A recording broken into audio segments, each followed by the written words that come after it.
பொங்கலுக்கு ஊருக்கு போயிட்டு எடுத்துகிட்டு வந்த பலாக்காய் கொஞ்சம் பிஞ்சு காயாகவே எடுத்துகிட்டு வந்தோம். அந்த முறை பொரியல் ஏதாவது செஞ்சு சாப்பிட்லான்ற அளவுக்கு தான் இருந்துச்சு. ஆனால் சரி அதுக்கு டைம் இல்லை, இவ்வளோ பெருசு வெட்டுறதுக்கும் ஆள் இல்லைன்னு சொல்லிட்டு அப்படியே வச்சுட்டேன். அது கொஞ்சம் அழுகி கூட போச்சு. பார்க்கலாம்.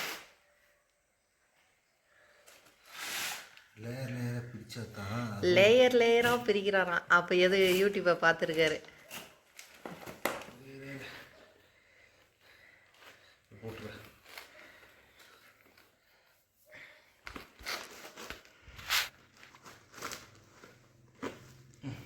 கொஞ்சம் பிஞ்சு தான், ஒரு 60% வந்திருக்குது. நம்ம அதுக்குள்ளே வெட்டிட்டோம்.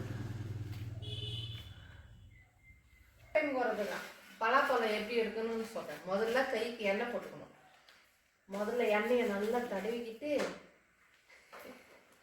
ஏசா இப்படி ஒன்றா என் பையனுக்காக சொல்கிறேன். ஓ ஏற்றிக்கிற சாக்லேட் உள்ள நிறைய போயிடுச்சு, ஒரு 10 சோடா. ஏன்னா இங்கே பாரு, இதோட சைஸ் பார்த்தியா எவ்வளோ குட்டீஸாக இருக்குது. ஆக்சுவல் சைஸ் எவ்வளோ சைஸ் இருக்குன்னா இவ்வளோ சைஸ் இருக்கும் ஒரு சோலை. நாங்கள் பிஞ்சு காயாக வெட்டிட்டு வந்ததுனால அதனால தான் அழுகி கூட போயிடுச்சு. பார்த்தீங்கன்னா இது பழம் சாப்பிட்றதுக்கு நல்லா இருக்கிறது மட்டும் சாப்பிட்றதுக்கு எடுத்து வச்சுட்டேன். இது காரக்குழம்பு இல்லைன்னா சுட்டு சாப்பிடலாம், நல்லா இருக்கும். நீங்கள் சுட்டு சாப்பிடலாம் தான் சொல்லுவீங்க, ஆனால் சுட்டே தர மாட்டீங்க, கார குழம்பு வச்சுருவீங்க. வருத்தம் உனக்கு.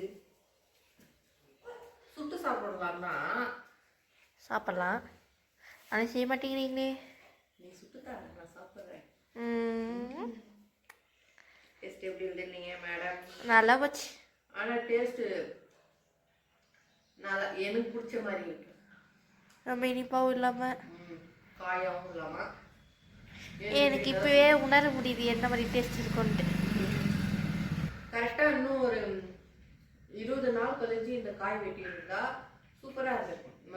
பை மிஸ்டேக் எங்களுக்கு தான் இங்கேருந்து 10 கிலோமீட்டர் தான், 10 கிலோமீட்டர் இருக்கா ஆயா வீடு? 10 இருக்கும். இங்கேருந்து ஒரு 10-11 கிலோமீட்டர் இருக்கும் அதிகபட்சம். அங்கே போய் எடுத்துகிட்டு வர முடியாதுன்னு சொல்லிட்டு பிஞ்சு காய் வெட்டிட்டு